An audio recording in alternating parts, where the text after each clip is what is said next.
रस सिद्धांत रस जी परिभाषा। काव्य खे पढ़णु ॿुधण ऐं नाटक खे ॾिसण में जेको आनंद प्राप्त थिए या जंहिं आनंद जी अनुभूति थिए थी उनखे रस चइबो आहे। रस काव्य जी रूह आहे। अगरि कंहिं काव्य में रस न हुजे त उहो काव्य ग़लति मञियो वेंदो आहे। रस काव्य जी आत्मा आहे। रस जी निष्पत्ति जो सूत्र विभाव, अनुभव ऐं संचारी भाव जे मिलण सां ई रस जी उत्पत्ति निष्पत्ति थींदी आहे। स्थाई भाव माण्हूअ जे दिलि में घणो वक़्त ताईं जेके भाव रहनि था तंहिंखे स्थाई भाव चइबो आहे। विभाव यानी कारण।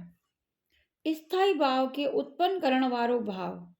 जंहिं कारण सां भाव जागे इहे हिन तरीक़नि जा थींदा आहिनि। पहिरियों आलंबन, फिर आश्चर्य आलंबन या विषय आलंबन, टियों आहे नायक नायिका, चौथों आहे उद्दीपन। ही विभाव में आहिनि। हाणे अनुभव, जंहिंजे मन में भाव जागे उन जे भाव जगाइण वारे जे लाइ क्रिया प्रतिक्रिया छा आहे उनखे अनुभव चइबो आहे। जीअं त शर्म जे करे अखियुनि जो झुकणु, अखियुनि मां ॻोढ़ा अचणु, डप में अचणु, गुस्से सां मुंहं जो ॻाढ़ो थियणु, उल्टी करणु या मुस्कुराइणु।